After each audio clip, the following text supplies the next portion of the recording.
Welcome back to this video. The very first thing you want to do is to go ahead and open up your Facebook app.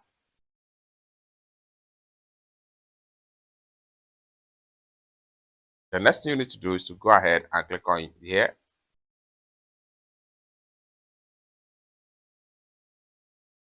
Go ahead and click on setting icon. Scroll down.